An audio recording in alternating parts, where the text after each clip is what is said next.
Hello my dear students, welcome to my channels. आज मैं आपको क्लास 9th का जो पहला चैप्टर नंबर सिस्टम है उसके बारे में स्टार्टिंग करने जा रहा हूँ और बेसिक से स्टार्ट करेंगे हम लोग। ठीक है, बेसिक का मतलब है कि आप एक्सरसाइज लगाने से पहले उसमें जितनी भी बेसिक्स बातें आएंगी पहले उसको हम सीखेंगे, उसके बाद हम एक्सरसाइज पे जाएंगे।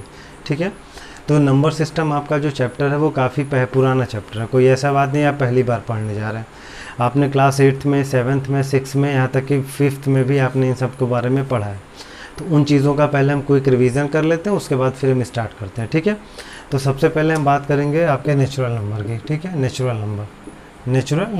अब नेचुरल नंबर क्या होता है, इसको हम लोग हिंदी में प्राकृतिक संख्याएँ कहते हैं। ठीक है, तो प्राकृतिक संख्याएँ का मतलब कि ऐसी संख्याएँ जिनसे हम काउंटिंग करते हैं, जिन संख्याओं से हम काउंटिंग करते हैं उसको हम लोग जो है प्राकृतिक संख्या कहते हैं। जैसे 1 2 3 4 5 6 और कहाँ तक जाएगा किसी को कोई पता नहीं है। ठीक है, तो ये नेचुरल नंबर्स होते हैं, इनकी स्टार्टिंग 1 से होती है। ठीक है, उसके बाद बात करेंगे हम दूसरा आपका है होल नंबर।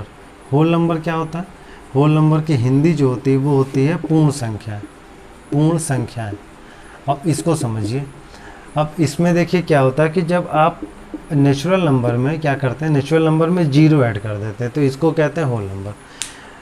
जब हम नेचुरल नंबर में जीरो को ले लेते हैं तो आपका क्या होता है, वो होल नंबर बन जाता है। अब एक बात ध्यान देखिए, ये जीरो जो होती है बहुत अच्छी चीज़ होती है। दो कंडीशन यहाँ भी है, अच्छी भी है और ख़राब भी है।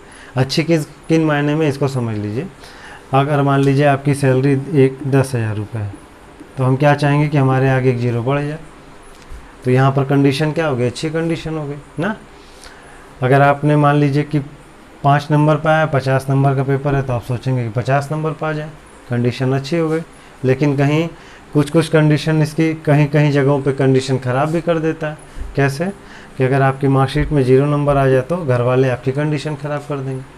तो ये जीरो का पावर है, कहीं जहाँ लगता है उसकी पावर को बढ़ा भी देता है, घटा भी देता है। ठीक है, तो ये जीरो की बात हो गई। अब हम बात करेंगे नेक्स्ट इंटीजर की। इंटीजर्स क्या होते हैं? इंटीजर्स होते हैं आपके पूर्ण, इसको पूर्णांक कहते हैं। ठीक है, पूर्णांक देखिए क्या होता है। जैसे अगर हम बात करें कि आज मुझे 500 रुपये का घाटा हो गया, कल मुझे 1000 का फ़ायदा हुआ, तो जब फ़ायदा की बात आ रही तो हम प्लस कह रहे हैं, लेकिन जब घाटे की बात करें तो हम क्या कहेंगे, तो हम माइनस यूज़ करेंगे।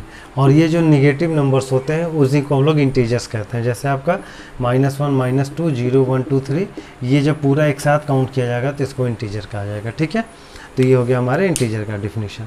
फिर उसके बाद हम बात करेंगे आपके रेशनल नंबर के बारे में।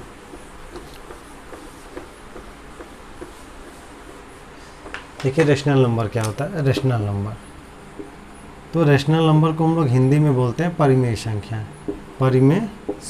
ठीक है, परिमेय संख्या कहते हैं। इसका मतलब क्या कि ऐसे नंबर जिनको हम p/q के फॉर्म में लिख सकते हैं। A number which can be represent into p/q and where p and q are integers and q is not equal to 0। ये q जो होता है वो 0 नहीं होना चाहिए, p और q दोनों इंटीजर्स होते हैं। तो ऐसे नंबर्स को हम लोग p/q रेशनल नंबर कहते हैं। जैसे आपका 5/7, 2/-3/2, but 1/0 is a not a rational number. ठीक है, जहाँ पे जिसका डिनोमिनेटर 0 हो जाएगा वो आपका रेशनल नंबर नहीं होगा। ठीक है, ये बात हो गई हमारे परिमेय संख्या की, रेशनल नंबर की। अब हम इसके बाद बात करेंगे एक टॉपिक, आपका जब एक्सरसाइज सॉल्व करेंगे तो आपने 8 क्लास में पढ़ा था, जैसे कि 2 और 3 के बीच में आपको नंबर्स फाइंड करने हैं कि 10 रेशनल नंबर फाइंड करिए। कैसे फाइंड करेंगे, तो इसका एक तरीका है। तरीका क्या है, आप सबसे पहले इसको एक रेशनल नंबर के फॉर्म में लिख लीजिए। जैसे 2 को हम लोग लिख सकते हैं 2/3 और 3 को लिख सकते हैं 3/1। ठीक है, इसको लिख दिया 2/1, इसको लिख दिया 3/1। अब यहाँ देखेंगे दोनों का डिनोमिनेटर सेम है, तो जब डिनोमिनेटर सेम होता है तो उस कंडीशन में आपको एक फार्मूला याद रखना है n+1, और n+1 का यूज़ करके हम लोग जो है रेशनल नंबर निकाल सकते हैं। जैसे आपको 10 निकालना है, तो 10 नंबर निकालने, तो यहाँ n की वैल्यू 10 हो गई, तो 10 + 1 कितना हो गया, 11। अब आपको क्या करना होगा कि इसमें 11 से आपको मल्टीप्लाई कर देना होगा। ठीक है, इसमें आपको 11 से मल्टीप्लाई करना, तो ये हो जाएगा 22/11 और ये हो जाएगा 33/11। अब इसके बीच में जो भी नंबर्स आते हैं 23/11, 24/11, ऐसे लेकर के 32/11 तक, ये सारे नंबर्स जो है आपके रेशनल नंबर हो जाएंगे। ठीक है, तो अब हम इसके बाद एक्सरसाइज को सॉल्व करेंगे। तो एक्सरसाइज 1.1 का जो फर्स्ट क्वेश्चन है वो है, is 0 is a rational number, can you write in the form of p by q where p and q are integers and q is not equal to 0। तो देखिए question में ये बोल रहा है कि आपको बताना है कि क्या 0 रैशनल नंबर होता है और क्या आप इसको p बाई क्यू के फॉर्म में लिख सकते हैं। तो क्या लिख सकते हैं आप, तो देखिए अगर हम डिफिनेशन पे बात करें तो 0 ऐसे नंबर रैशनल नंबर कहे जाते हैं जिनको हम p बाई क्यू के फॉर्म में लिख सकते हैं। तो 0 को हम 0/1 लिख सकते हैं, तो where p equal to 0 and q equal to 1, और दोनों आपका p और q क्या है, इंटीजर्स है। और यहाँ देखिए जो q है उसकी वैल्यू नॉट इक्वल टू 0 है, इसलिए इसका आंसर होगा yes, we can write 0 as a rational number. ठीक है। सेकेंड क्वेश्चन है, find 6 rational number between 3 and 4। तो मैंने आपको बताया कि जब भी आपको रैशनल नंबर फाइंड करना होगा तो आप कैसे करेंगे, सबसे पहले आप लिखेंगे 3/1 एंड 4/1। अब देखिए दोनों का डिनोमिनेटर सेम है, आपको फाइंड कितना करना है, 6 रैशनल नंबर। तो फार्मूला मैंने आपको बताया था n+1, उसका n+1 का मतलब हो गया 6 + 1 यानी 7। तो आपको 7 से इंटू करना है, तो 7 से इंटू कर दीजिए, इंटू 7 और इंटू 7। तो it will be 21/7 and it will be 28/7। Now in between 21 and 28 there are 6 number which is 22/7, 23/7, 24/7, 25/7 and 26/7। so it is your final answer। तो ये आपका आंसर हो गया। ठीक है, तो ये सेकंड क्वेश्चन का सोल्यूशन है जिसमें आपको 3 और 4 के बीच में 6 रैशनल नंबर निकालने थे। अब हम देखेंगे क्वेश्चन नंबर 3 जो कि बोल रहा है,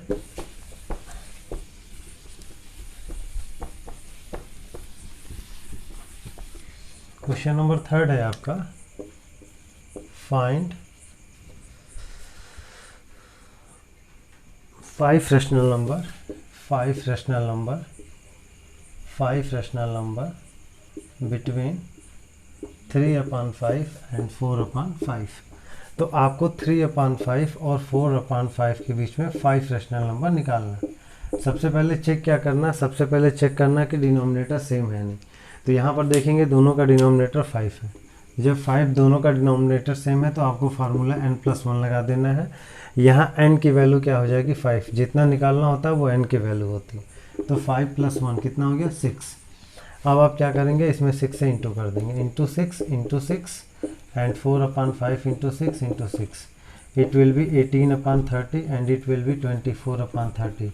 और अब 18 से 24 के बीच में टोटल कितने नंबर्स होंगे, 19/30, 20/30, 21/30, 22/30 एंड 23/30। तो ये आपका इसका फाइनल आंसर हो जाएगा। ठीक है, तो ये क्वेश्चन नंबर 3 का आंसर है। अब इसके बाद क्वेश्चन नंबर 4 देखते हैं जो कि आपका ट्रू फॉल्स है। इसमें पहला क्वेश्चन है, every rational number is a whole number, sorry every natural number is a whole number. First true false का जो फर्स्ट है, every natural number is a whole number. ठीक है, इस बात को समझते हैं पहले। देखिए नेचुरल नंबर की स्टार्टिंग 1 से होती है, ठीक है, और होल नंबर की स्टार्टिंग 1 से होती है। तो ये 1 से जब स्टार्ट होता है तो इसके आगे जितने भी नंबर्स आएंगे उनको हम नेचुरल नंबर कह सकते हैं, इसलिए जो पहले का आंसर होगा वो होगा ट्रू। जितने भी नेचुरल नंबर होते हैं वो होल नंबर होते हैं। ठीक है, इसी का जो दूसरा क्वेश्चन है उसमें बोल रहा है कि every integer is a whole number. यहाँ बोल रहा है कि एवरी इंटीजर, तो एवरी इंटीजर्स वो नंबर होते हैं जिसमें नेगेटिव और पॉजिटिव नंबर्स होते हैं। ठीक है, तो यहाँ देखिए जो इंटीजर्स है वो माइनस वाले होते हैं जबकि होल नंबर प्लस वाले होते हैं, 0 से स्टार्ट होते हैं। तो एवरी इंटीजर्स ये आपका -1 होल नंबर होगा नहीं, तो इसलिए इसकी ये क्या हो जाएगा, फॉल्स हो जाएगा। ठीक है, तो सेकंड का जो आंसर होगा वो होगा फॉल्स। उसके बाद नेक्स्ट है आपका, every rational number is a whole number. जितने रेशनल नंबर होते हैं वो होल नंबर है, ये फॉल्स है। देखिए -5/7, -5 क्या इंटीजर है, तो आपका ये फॉल्स हो जाएगा।